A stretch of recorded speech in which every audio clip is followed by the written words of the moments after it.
All right. Welcome to the podcast. I'm so excited to have a friend of the show, Katie Presto. Thanks for being on with us. Thanks for having me, Geoffrey. Oh, man, it's been a while. So glad to have you back. You have been missed, my dear. Oh, thank you. All right. So she reluctantly agreed to watch. I was gonna go see it. All right. We watched Fantastic Four. Ton of spoilers here, guys. So if you haven't watched it yet or you plan on watching it, come back to this episode. But we are going to definitely break down some of the stuff we saw. I mean, what are your first thoughts on the Fantastic Four? I really loved the movie as a whole, especially the 60s theme, like the set design. That was really cool. I was like, I want that in my house and that in my house. I agree with you. The set pieces and the design of the show was incredible. Yeah. One of the things I like to go and see what other people are saying, not so that I could be contrarian, but just so that I could just get a feel of what the vibes are. And I'm hearing people review it as campy, and I'm like, you're way off. Mm, This is not camp. This is called world building. That's what they did is they created this what feels like a real 60s sci-fi future city that is that way because Reed Richards is a super genius in a different way than Tony Stark is, and help kind of create that that that world, right? So I mean, it just feels like a real place that you could be living in. This is yeah. not camp. And it kind of made sense using that time, that decade, because Yeah. that was sort of when the space race was happening and all that. So it kind of melded the two futuristic and then the things that actually were going on at that time in our world together. No, I think it's great. I mean, they're playing giving homage to really the birth of the Fantastic Four, which was in the '60s golden Yeah. age era of comics. So Hmm. I think it's great. I have to confess that I have been a fan of The Thing since I was little. I've always loved The Thing, and to see how he is so accurate and well played. And I was going to talk to you about that because I heard before I saw the film a lot of people like, oh, I don't like the way he looks and Yeah. all this. And I was like, looking at the comics, he looks pretty close to what they had in in the original comics, I thought. I mean, in the books, he's got these baby blue eyes in the books that are so soulful that they really pop, and they always highlight with the orange, rock that he has. And so you can see when you look at Ben Grimm, the thing that you can see this is a man with a beautiful heart suffering behind this hard shell, which is manifested through the rock in his body. And they were selling the shot of that in the movie without overplaying it. Why I thought it was interesting is because when you bring in that character to a film like this, the desire is to really want to show that lost soul craving connection, right? And so it's so easy to ham that up, right? And in the early iterations it was kind of hammed up. But here instead of, really showing that we're 4 years later, so he's had time to process it, right? It's not the original incarnation of him dealing with this curse, which is one of the subtle themes of the film. He's coming to accept it. So when he has this little talk with Reed, he has this heart to heart, like, it's not your fault, man. To have that moment and then to show him just in scenes where he's walking down the street at night by himself, this giant hulking creature, and you see those sad blue eyes, and then he's wearing a suit because he's trying to look normal. I mean, Mhm. it's chef's kiss. It's beautiful. It's solemn. It's sad, but there's heart there. And then to bring Natasha Lyonne in as a potential interest was amazing. Yes. Yes. And I feel like they would make a good couple, just their personalities.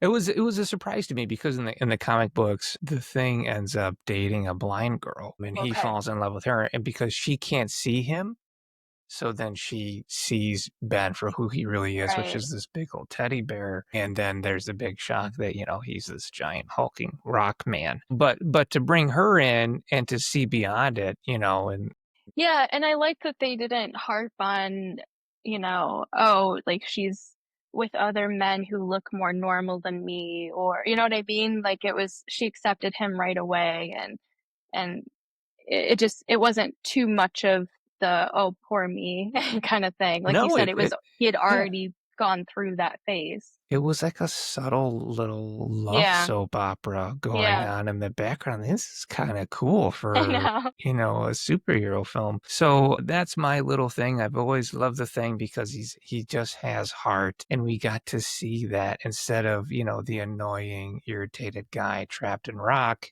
Right. We get to see different aspects of him not brought to the films in the past. So I love the theme of that, and then the fact that there's a little bit of a theme of curse there with him and then everybody, including with that bleeding into Johnny, who's like terminally single, right? And Oh that's yeah. a little bit of his, and then Reed, right? You could say his is that he is a brilliant man that gets stuff wrong. And Hmm. that is amazing because, like, when have you seen that really played out? Usually, when they're the It's all, Tony Starks, they're super smart and everything always goes right. yeah. Yeah, I mean, I like that it was more grounded in reality, you know, that they're fallible like Yeah, humans.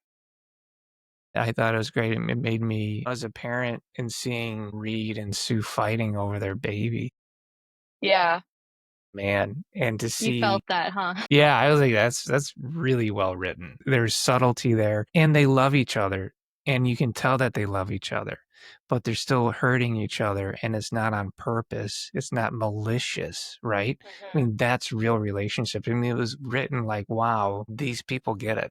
You know, that part, am specifically thinking about a part where they have a conversation, and I was like, this is a conversation I've had, you know? This Yeah, is very absolutely. realistic. And I hate the term. I hate to use the term female rage, right? Because coming from a guy doesn't sound right. But I really feel that there's this argument that him and Sue are having where he's already admitted his faults and his flaws and the dark places he allows his mind to go, which, Hmm. is a line for her. And he goes there anyway, and she gets pissed off, and he's trying to apologize, and she's getting more pissed Hmm. because, like, she's accepted what it is, and we want to stop talking about it, but he won't stop because he's obsessing over it, and Yeah. she gets so pissed she blows up and disappears, and is like, yes, I have seen that happen in Yeah. real life. Usually it's a door slamming. So yeah, it's just, I don't know, some of the most realistic writing I've seen Yeah, dialogue I wise think in a so superhero too. film. Yeah, I Yeah. agree. And I also like that it's sort of a standalone. Like you don't need a whole lot of, there's no real background that you need. You can kind of just jump right in. So you don't have to watch like 25 films to be like, okay, I understand this film. No, you're absolutely right. And the way they introduce it is great because you get this really like this series of shots that they open after about 5 minutes of really newsreels. Well, it wasn't really newsreels. It was the introduction in the talk show, then using that as a gimmick to bring in a Hmm. bunch of newsreels to recap the Fantastic Four. I thought was a great Right. in, Yeah. and bringing in one of my favorite crap villains from the Fantastic Four was Mole Man, Yeah. played by Paul Walter Hauser, which was like brilliant Yeah. casting. I couldn't believe it because, again, that's another character that you could bring in who is super cheesy with the stupid glasses and the inferiority complex, and but coming in, and then you just make him snarky, and you just give him a little bit of that. I don't like Reed because Reed is so smart, so I good. think I would have liked to seen a little bit more of him. Yeah, yeah, Yeah. he's great. He's so great. So I thought it was cool. We got to bring that in and see more of that. What I did you know. think of, Go ahead. about Julia Garner as Silver Surfer? So not in it as much as I had hoped, right? Yeah. That was the thing is they did a lot of the casting in this was like Pedro Pascal is huge. Let's make him Reed Richards. Hmm. We have all Evan Moss Bachrach has done this incredible job. Let's bring him in as Ben Grimm. And so when you see like Julia Garner was huge in the Ozarks, let's make her Silver Surfer. So when you see these things step back, you're like, oh, they're just casting the most popular people that have the most heat in Hollywood, and then so I sit down and I think, well, what's gonna happen here? And then they all delivered, and I was like, "Holy Yeah. crap, this was actually, like, really good casting, this That's wasn't just not trending." who I would have thought. Like, that's not my first thought for that character, but Yeah. I thought she did a really good job with it. I thought it was great. I mean, again, not a lot of time in the film, Not so a lot of when you screen get time. somebody in there, but, you know, her delivery about heralding and Galactus heralding and your end and giving this almost sympathetic delivery to the speech.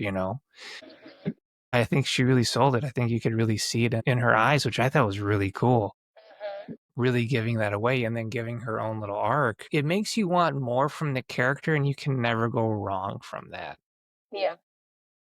So I would love to see some more Shalla but I hate for them to be like, let's do a Shalla TV show. Like, I don't need that. Yeah, we don't need to go that far. Just give me a little bit more because I mean, she is a godlike character. Yeah. So it's hard to work around that. Like at one point, Silver Surfer lived on Earth and flew around Earth solving crimes, and you're like, I mean, this is like, what are you doing? We don't need this. Yeah, we got So we got Spider Man. what did you think about her having the baby in space? I was like, when he said something about you need gravity to push the baby out, and I it just stuck, and I was like, I thought about it for 20 minutes. I was like, you do? I don't think you do. And then I was so distracted by like whether or not you could or couldn't push a I baby was out without so I was that gravity. was the I'd say for me on that film that was the weakest part. But Yeah. then I understand why they're doing it because quote the Fantastic Four was birthed in space because that's where Hmm. they got the cosmic rays. So it makes sense thematically to have the baby birthed in space. Like I get it. I get what led them there in the writer's room. Yeah. I think though you gotta have gravity. So my thing with Reed is they're always trying to show in subtle ways how he's so smart. And one of the cool things about Reed Richards' ability is he can constantly increase his intelligence. So like Tony is this smart, and Tony's always going to be this smart. Tony Stark, he's not going to be smarter than that. Reed is the smartest man in the universe because his power is plasticity. And your brain's intelligence is dependent on how many folds you have in your brain. So when Reed can't figure out a problem, he creates more folds in his brain until he solves the problem. Right. We're not going to show that. It's going to look stupid, right? We're not going to watch him. Oh, let me just create some more folds. Hey, I got the answer. So I think what they're trying to do there is they're trying to show him multitask at the same time. So he's trying to slingshot around this black hole star and at the same time create gravity for his wife to give birth. So he does them both like literally at the same time. So it's just showing you how smart he is because Yeah. we he has machines he's made and we're just supposed to accept that he's made all these machines like this CT scanner and things like that, Hmm. but we're not really watching him show off his wits and his smarts. In that moment we get to see it, and I thought that That was makes pretty cool. sense. Yeah, Yeah, that makes sense on why they chose to kind of add that in there. But I was yeah. just thinking, don't let Katy Perry see this movie. You don't need any ideas. That's hilarious. And it would of course bomb social media because everyone's going after her Yeah, because she has too much I exposure. know. Yep. Um, yeah, it's this weird bell curve of exposure. Like I would be worried about Pedro Pascal because he's had so much exposure Yeah. that I'm concerned that eventually, the audience, people are going to turn against him because they've seen him too much. I mean, because you watched it happen to everybody. Jennifer Lawrence, it Yeah. happened to her. Like you don't want to be around too much. And I was just talking about that with somebody. So far, I mean, I'm not sick of him. You know what I Yeah, mean? sure. Because I get it. I don't know, I feel he's able to really transform into any character that he is. And sometimes, in The Last of Us, I feel like he carries the show. Right, and he only did it for a season. See, Yeah. maybe that was the smart play, Yeah. right? So that makes total sense. I see what you're saying, and yeah, I'm not sick of him either. And I don't want to be that guy who's like I'm sick of him. But it's just like I just see it. Like when I start Yeah, seeing somebody you can see everywhere, the I get a patterns. little like yeah, like because that was Katy Perry. Katy Perry could do no wrong, and now people are like No, get off the stage, and you like I feel know. bad because she's just trying to do her thing. Yeah. You guys used to like her, and then you saw her too much. It's crazy. So yeah, I think that was great. I loved the Johnny Storm crush, because Mhm. they bill him as a bachelor. Different from how he was played in the past, which I liked, because in the past he was played a little bit more playboyish, and we didn't really see the time. We got to see more of the brain behind Johnny, which I thought was really cool. Yeah, Johnny, I feel, was a good, um he was a good support system all around, but then he had all of his little funny moments too. He he wasn't, he was getting sort of rejected in a way too, so he had Yeah. a little it wasn't like he was like a bachelor macho man who was just batting off women. Yeah, no, like she had no interest in him. And Yeah. at one point, I swear to God, I heard her go and fly away. And I was like, amazing. Cherry on top. Thank you, space alien lady. No, it was great. I love the way they did his special effects. The flames looked like it was from the comic books, which I thought was Mhm, awesome because he could change it up like that. He wasn't just a big fireball. mhm. And Oh, and there's a moment where, they had to talk about, um, the fact that they wanted the baby to save the earth, they had to tell everybody, and yeah, I was like, "This is where a PR person is essential because you would never tell the world that." yeah. Well, their PR lady was there, and she was She jaw on did the floor not, like, "Oh yes. my god." Yeah.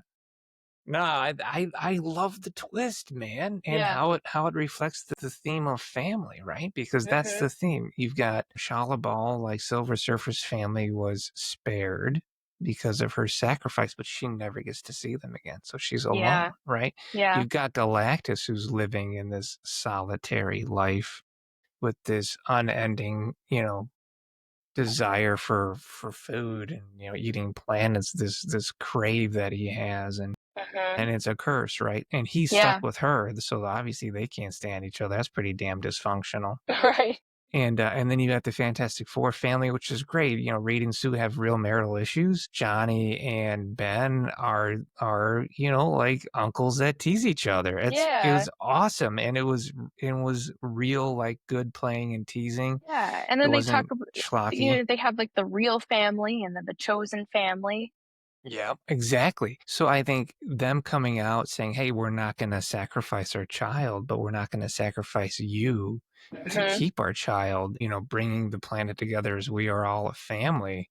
mhm. I mean, so precious. You're getting all of these positive messages from these superhero movies for a reason because we need them right We now need with positive everything messages, yeah. going on. We need people to be brought together. Yeah, We need people to see their humanity. So it's more than just like, hey, let's go shoot that bad guy. Let's find ways to bring people together. So I thought it was beautiful, and having Sue deliver that speech was great. I mean, mhm.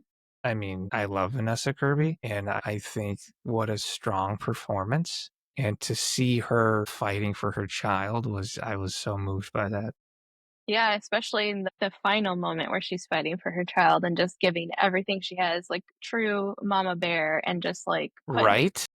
like, everything, a all the energy she has, even if it means that she might die. Yes. Yeah, even though she's gonna stroke out, Yeah. she is fighting an intergalactic god for her baby. It's amazing.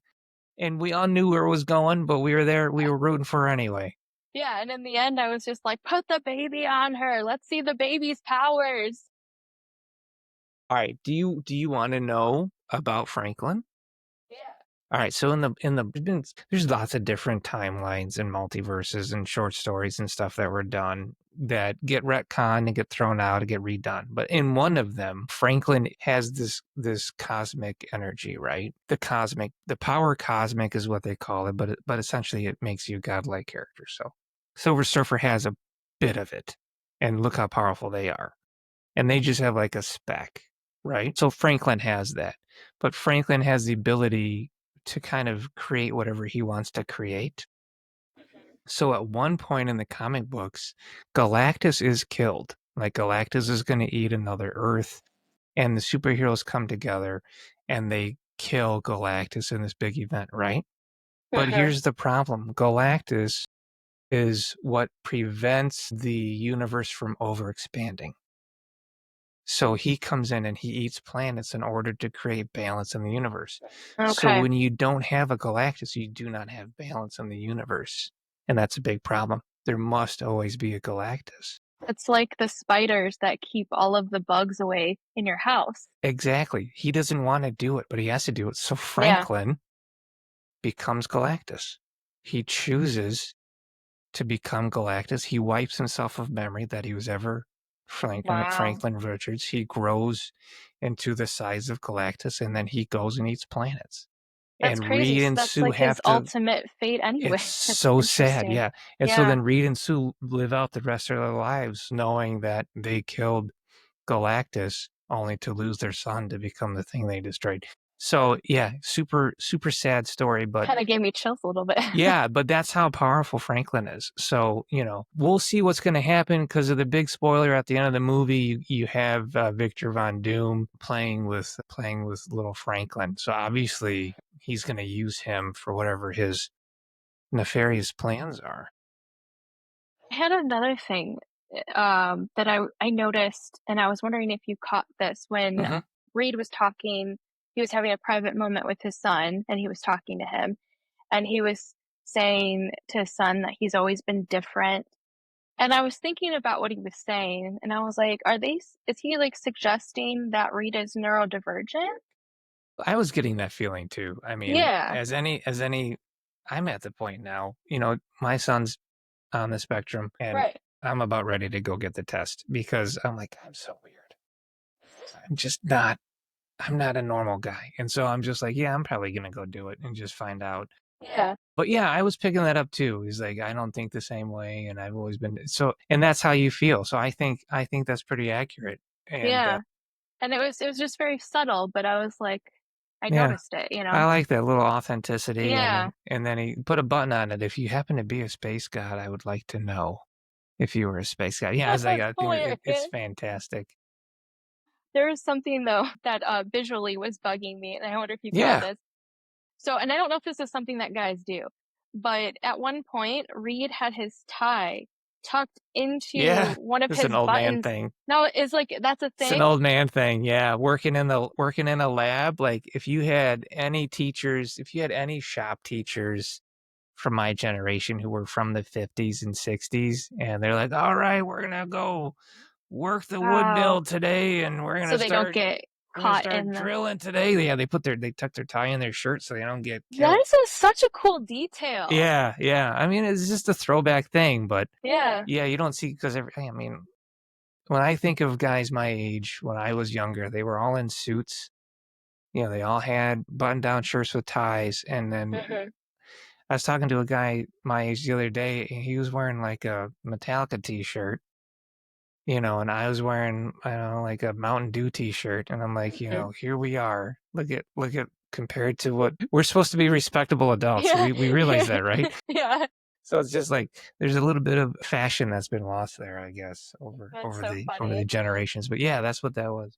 And then the other thing that I thought was kind of interesting is that he was using a chalkboard, even though they have all this technology. And I was like, I think it's because it looks really dramatic when you figure out a formula.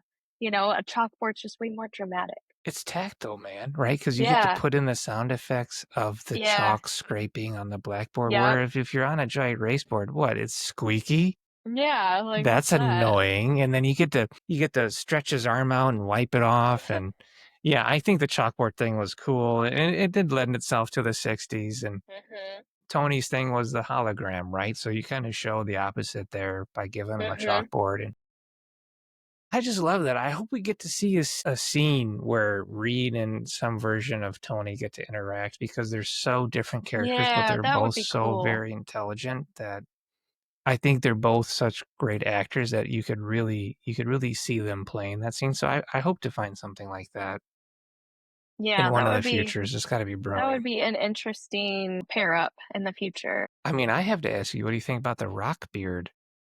Well, I don't know. I felt weird about it. Like, there was I'd never something seen about that before, and I've read the like lots of the books. it was like I had an uncomfortable feeling about it. Like, you know how some people have was it called trichophobia? They don't like the holes or Yeah, whatever. I kind of think I feel like how they might feel about it. right.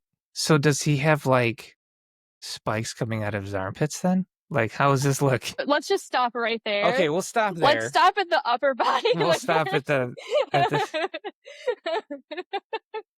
mind don't let the mind Don't wander think here, about it too guys. much. Yep, that's hilarious. No, but I think I was really pleasantly surprised at how incredibly subtle it was. I would say if anything, it was all underplayed, which was really nice because it gave it that, "Hey, this feels like a real family thing." Whereas before, it's been more comedic, it's been more like chopstick, Yeah. and this is like, "No, man, let's just settle in and enjoy this light drama." Yeah, so it's surprising that someone described it as campy. Yeah, I'm not. People hate on purpose and then try and get things to start, like, going viral so they can have attention, but Sure. I have no interest in that. I wanna just talk about the film, and yeah, the themes were great. I didn't really see a lot of visual subtext. Did you see anything that really leaped out at you? I mean, outside of, like, Galactus's eyes being like a, "Hey, this is his power bar," his eyes light up, so Yeah. he's fully powered, and then when Sue was going at him, you start to see his eyes flicker, so that's telling you, like, "Okay, she's really messing him up." Mhm. But outside of that, I really I wasn't seeing too much there, I but can't it's probably by design. I can't think of anything offhand. I'm sure I'll think of Yeah. something later, but, I you mean, know. I'm sure the director could have done it. I mean, the director, he just did a great job. I'll tell you about him. His name is Matt Shackman, and he comes from TV, man. It's like this is his big like feature breakout. But this Kinda guy, what's his show that everybody might yeah, know? you ready? I'm gonna hit Yeah. you with it. All right, so he's done WandaVision. Okay, Oh, no, it gets okay. better. He did The Great. He did Game of Thrones. What? Yeah, he did It's Always Sunny. This guy's been How around, bro. many seasons? He did 43 episodes on It's Always Sunny in Philadelphia. Wow. And that's a comedy. Yeah.